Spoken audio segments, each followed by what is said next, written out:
네, 계속해서 이번 시간에는 변호인의 지위에 대해서 공부해 보겠습니다.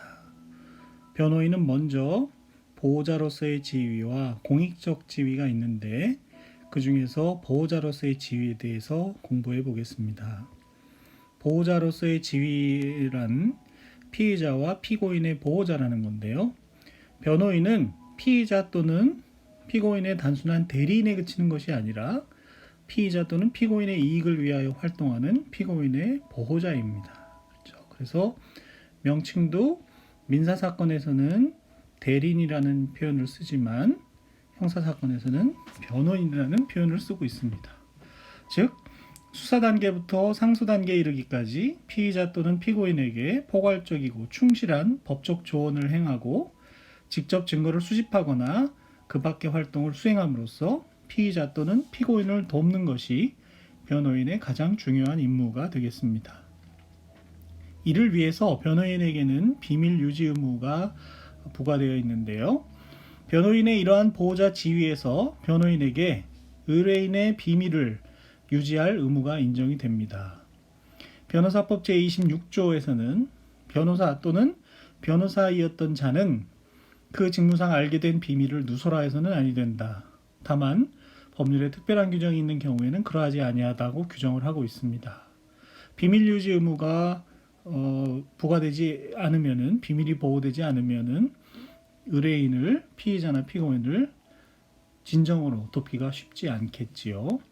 형법 317조 1항은 의사, 한의사, 치과의사, 약제사, 약종상, 조산사, 변호사 있죠. 변호사 등은 그 직무상 보조자, 변호사 등은 그 직무 처리 중 지득한 타인의 비밀을 누설한 때에는 3년 이하의 징역이나 금고, 10년 이하의 자격정지 또는 700만 원 이하의 벌금에 처한다고 규정하고 있습니다. 형사상 처벌 대상이 될 수도 있기 때문에 잘 이해를 해놔야 되겠죠. 법조윤리 시간에 변호사의 비밀 유지 의무에 대해서 많이 공부를 했으리라고 생각하고 여기서는 이 정도로 하고 넘어가겠습니다.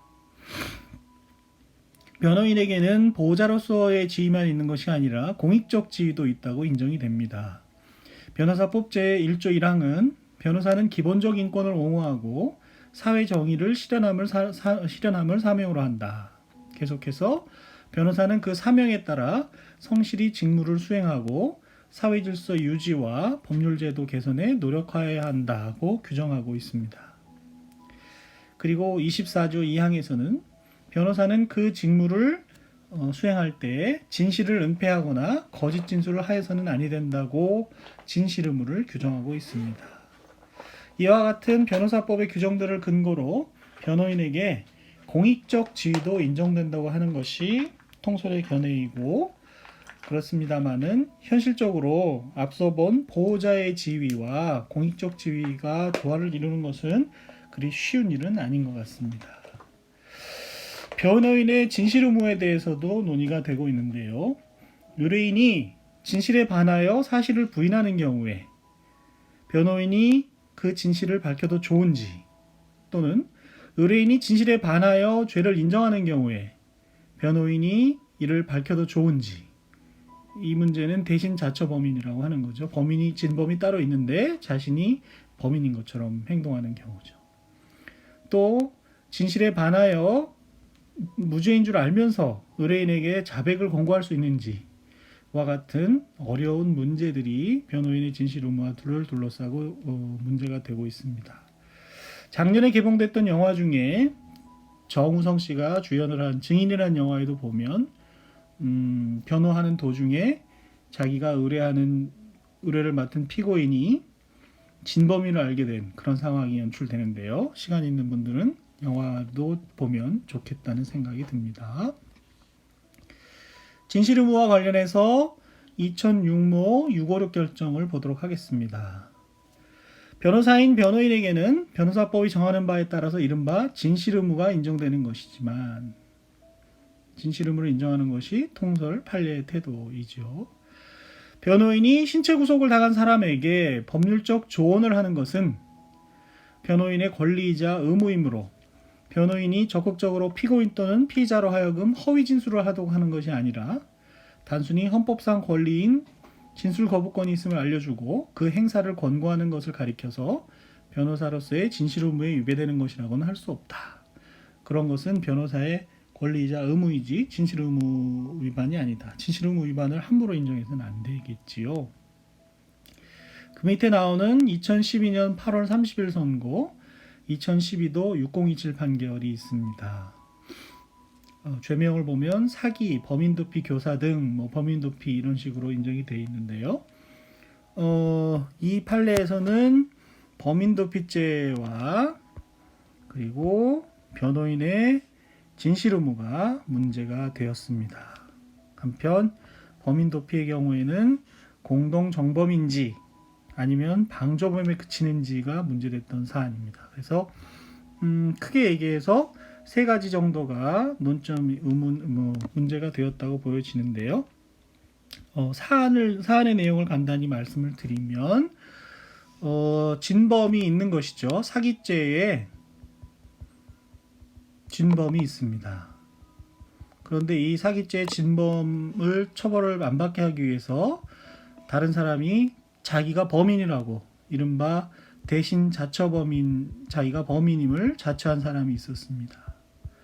그런데 변호인이, 이 대신 자처범인의 변호인이 그러한 사실을 알면서 대신 자처범인에게 계속적으로 자기가 대신 자처범인이 처음에는 자기가 범인이라고 했다가 예상보다 높은 형량이 나오니까 진범이 있는 것을 밝히려고 했는데 다시 변호인이 이에 가담을 해서 계속 자기가 범인이라고 유지하도록 했던 그런 사안입니다. 그래서 이 대신 자처범인에게는 범인 도피죄가 성립이 됐고요. 이 변호인에 대해서는 이 대신 자처범인과 공동정범으로서 범인 도피죄가 성립하느냐 아니면 교사죄로 그치느냐가 문제됐던 사안입니다. 그래서 결론적으로는 변호인의 비밀 유지 의무를 주장하면서 방어를 하려고 했지만 범인 도피 교사죄를 인정했던 그런 사안이고 진실 의무에도 이런 경우는 진실 의무에 반하는 행위다라고 판시했던 사안입니다. 그래서 이 2012도 6027 판결의 내용을 여러분이 한번 읽어봐 주시면 되겠습니다. 형법 강론에서 얘기가 되는 범인 도피죄에 대한 이해도 할 수 있는 판결이고 형법 총론에서 얘기하는 공동정범과 교사범의 차이점이 무엇인지도 논하고 있는 그런 판결이니까요. 굉장히 재미있는 판결이라고 할 수 있겠습니다. 그 정도로 설명을 마치고 다음으로 넘어가도록 하겠습니다. 한번 꼭 읽어보시기 바랍니다. 자, 변호인의 이제 보호자로서의 지위와 공익적 지위를 살펴봤고 이번에는 변호인의 권리에 대해서 살펴보도록 하겠습니다. 변호인의 권리에는 이제 고유권, 대리권 이런 것들이 있는데 먼저 고유권에서 보면 변호인의 권리 중에서 변호인이라는 지위에서 변호인에게 독자적으로 인정된 권리로서 대리권이 아닌 것은, 그렇죠? 본인이 갖고 있는 권리를 대리하는 대리권이 아닌 것은 고유권이 되는 겁니다. 그래서 변호인의 접견교통권이 대표적인 고유권이 되겠죠. 지난 시간에 접견교통권 34조에 대해서 잠깐 본 적이 있는데요. 제34조는 뭐라고 제목이 피의자와의 접견, 수진, 교통권이라고 되어 있고 내용은 이렇게 되어 있습니다. 변호인 또는 변호인이 되려는 자는 신체 구속을 당한 피고인 또는 피의자와 접견하고 서류 또는 물건을 수수할 수 있으며 의사로 하여금 진료하게 할 수 있다고 규정하고 있는데 이것을 흔히 접견 교통권이라고 하는 거죠. 이러한 변호인의 접견 교통권은 형사소송법 제34조에 의하여 비로소 보장된 권리이지 헌법상 보장된 권리는 아니다라는 것이 대법원 판결의 입장입니다. 대법원 2000모 112 결정을 보면 헌법상의 권리는 아니고 접견 교통권은 형사소송법상의 권리라고 합니다. 그래서 이 2000모 112 결정에 대해서는 체포 구속된 자의 권리에서 다시 한번 살펴보게 되겠습니다. 예습이 필요하거나 하신 분들은 강의한 번호 903 이하의 체포 구속된 자의 권리로서 접견교통권이 있습니다. 접견교통권은 그러니까 두 가지 측면이 있는 것이죠. 변호인의 입장에서 피의자나 피고인을 접견할 수 있는 권리 측면이 있고 피의자나 피고인이 변호인을 접견할 수 있는 측면의 권리가 있는데 지금 살펴보는 것은 변호인의 입장에서 피의자, 피고인과의 접견 교통권을 살펴보는 것이고요. 체포 구속된 자의 권리에서 살펴보는 것은 피의자, 피고인의 입장에서 변호인과의 접견 교통권을 살펴보게 되는 것입니다. 자, 386으로 넘어가서 다만 변호인의 접견 교통권이 헌법상의 권리는 아니고 형사소송법에 의해서 주어진 권리라 하더라도 변호인의 접견 교통권은 피고인의 인권보장과 방어준비를 위한 필수적인 권리이므로 그렇지 않겠습니까? 피고인을 만나서 이야기를 하고 해야 인권보장도 되고 방어준비를 할 수 있지 않겠어요? 그래서 변호인의 접견 교통권은 수사기관의 처분은 물론 법원의 결정에 의해서도 제한할 수가 없습니다. 다만 법령에 의하여만 제한이 가능하다는 것이 역시 나중에 살펴볼 이초무 1, 2 결정의 내용입니다. 그래서 변호인과의 접견 도중에 교도관이 접견 내용을 기록한다거나 대화 장면의 사진을 찍는 것은 허용되지 않을 뿐만 아니라 그렇게 작성된 접견 내용을 기록하거나 대화 장면의 사진을 찍는 것들은 증거 능력이 나중에 없게 됩니다. 이것이 지난 시간에 얘기했던 것처럼 변호인의 접견 교통권이 일반인의 접견 교통권과 다른 부분 대표적인 내용이 되겠습니다. 변호인 접견 교통권의 주체는 변호인 또는 변호인이 되려는 자이고, 그렇죠?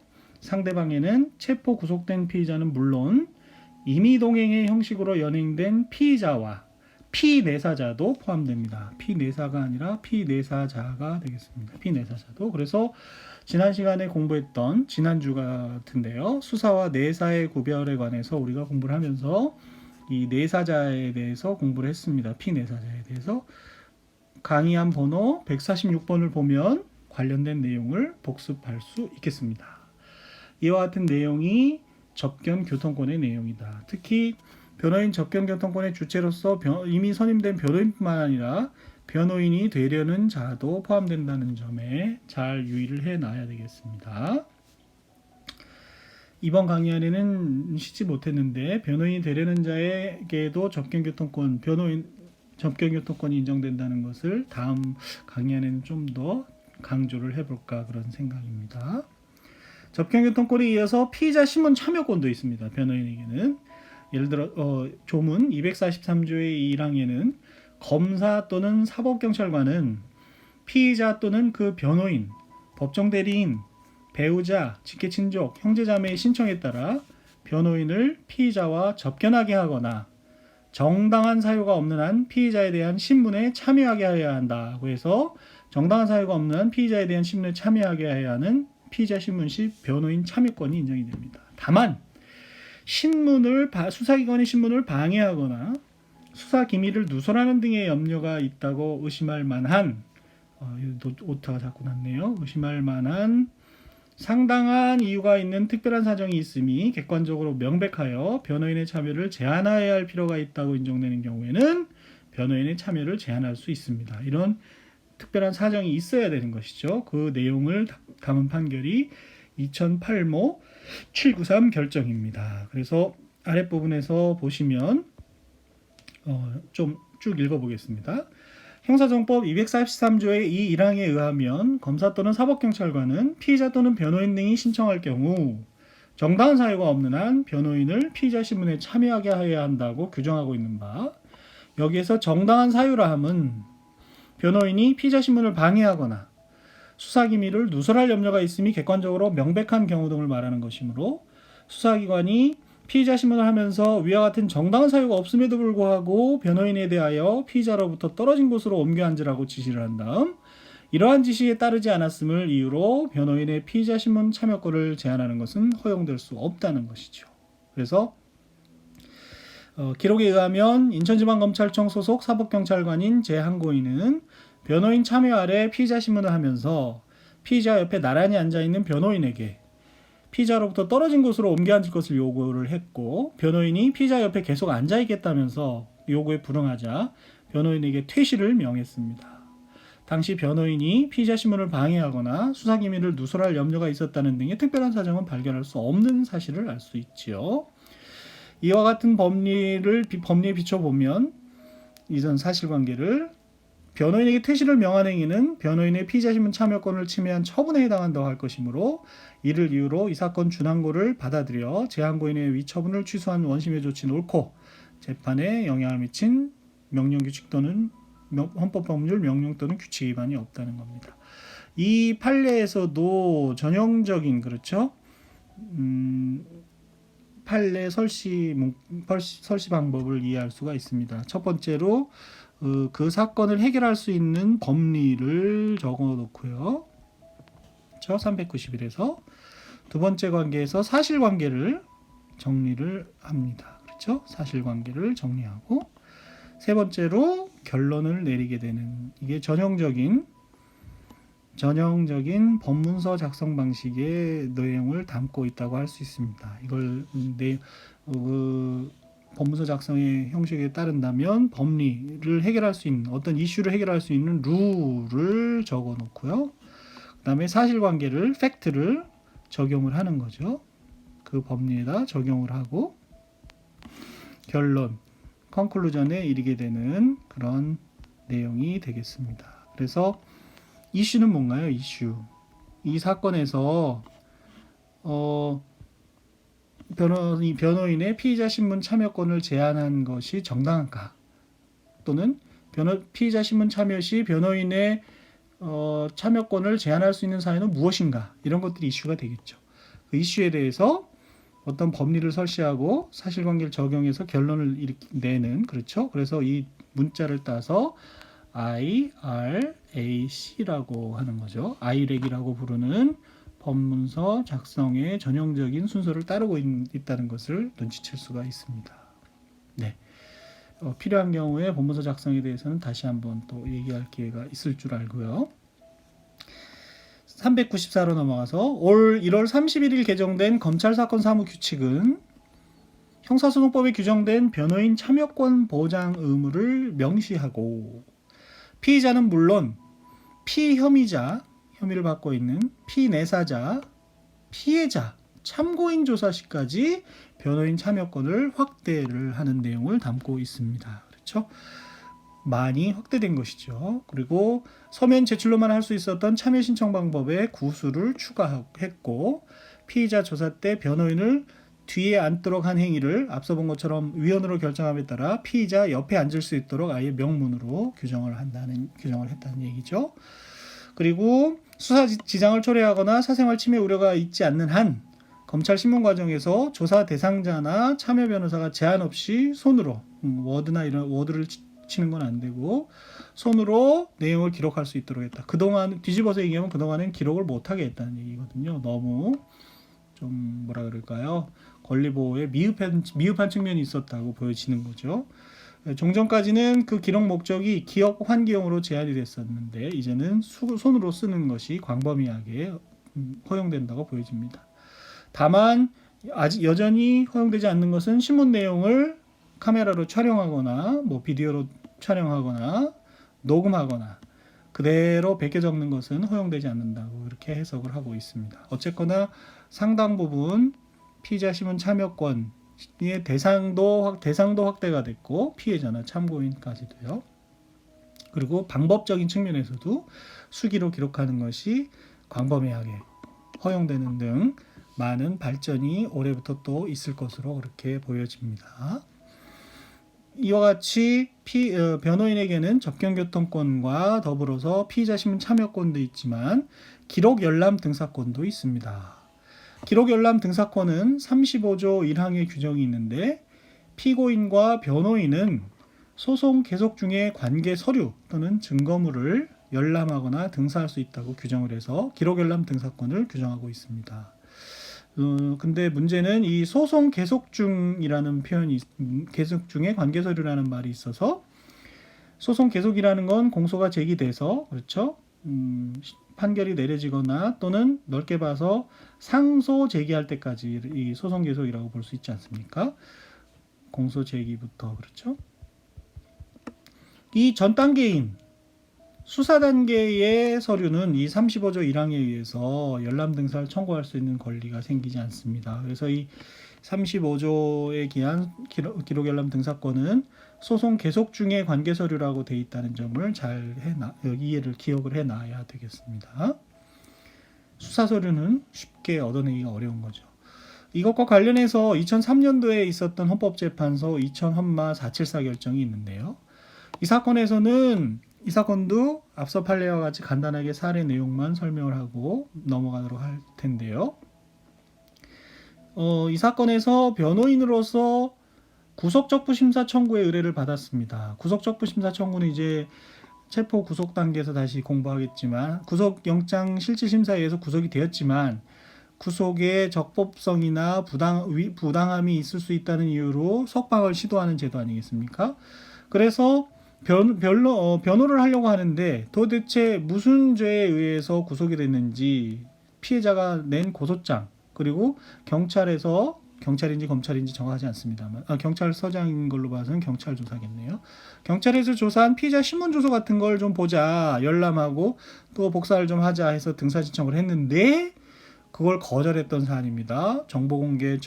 정보공개법이라든지 이런 사유를 들어서 거절을 했는데 헌법재판소에서 최소한 이 고소장과 피의자 신문조서는 수사 단계이지만 공소 제기 전에 수사 단계이지만 공개를 해야 한다라고 해서 정보 비공개 결정 위헌 확인을 했던 그런 사안입니다. 그 내용은 쭉 이제 변호인의 조력을 받을 권리라든지 정보 공개 청구권이라든지 고소로 시작한 사건에서의 고소장의 의미라든지 이런 법리들을 쭉 설치를 해서 결국 최소한 구속적부 심사 청구를 하는 데 있어서 고소장과 피의자 신문조서는 공개하라라는 제도 결론을 내렸던 사안이 되겠습니다. 물론 그에 대해서 각하 의견도 있었지만요. 대다수 의견은 위헌 결정이 났습니다. 그래서 결국 형사소송 규칙 411에서 보는 것처럼 형사소송 규칙 96조의 21이 만들어지게 됩니다. 이때는 이제 구속적부 심사 청구뿐만이 아니라 구속영장 청구 단계에서 피의자 신문에 참여할 변호인은 지방법원 판사에게 제출된 구속영장 청구서 어떤 내용으로 구속영장 청구가 됐는지 그리고 그에 첨부된 고소장과 고발장 그리고 피의자의 진술을 기재한 서류와 피의자가 제출한 서류는 열람할 수 있도록 등사까지는 아니더라도요. 구속영장 실질심사에 참여하는 변호인에게 이런 서류들에 대한 열람권을 아예 명문으로 규정하게 이르렀습니다. 앞서 봤던 헌법재판소 결정이 결정 영향을 미친 거죠. 그러면서 제한 규정을 같은 조 2항에 뒀는데 검사는 증거인멸 또는 피의자나 공범관계에 있는 자가 도망할 염려가 있는 등 수사에 방해가 될 염려가 있어서 도저히 이걸 공개하지 못하겠다는 생각이 되면 판단이 되면 지방법원 판사에게 열람 제한에 관한 의견을 제출할 수 있고 물론 이 경우에도 구속영장 청구서 자체는 열람 제한을 할 수 없다는 거죠. 지방법원 판사는 검사의 의견이 상당하다고 인정하는 때에는 그 전부 또는 일부의 열람을 제한할 수 있다는 규정을 두었습니다. 그리고 제3항에서 지방법원 판사는 제1항의 열람에 관하여 구속영장 청구서나 고소고발장, 피의자의 진술 기재한 서류 열람에 관하여 언제, 어디서 열람해라 라는 장소를 지정할 수 있다는 것이죠. 한편 266조의 3이 있습니다. 공판 단계에 가면 공소제기 후, 이제 공소제기가 되면 검사가 보관하고 있는 서류 등의 열람 등사를 할 수 있는 규정이 생겼습니다. 그리고 266조의 4에서 그러한 열람 등사에 관해서 검사 측에서 거절할 때 법원에 신청을 해서 결정을 받는 제도도 생겼습니다.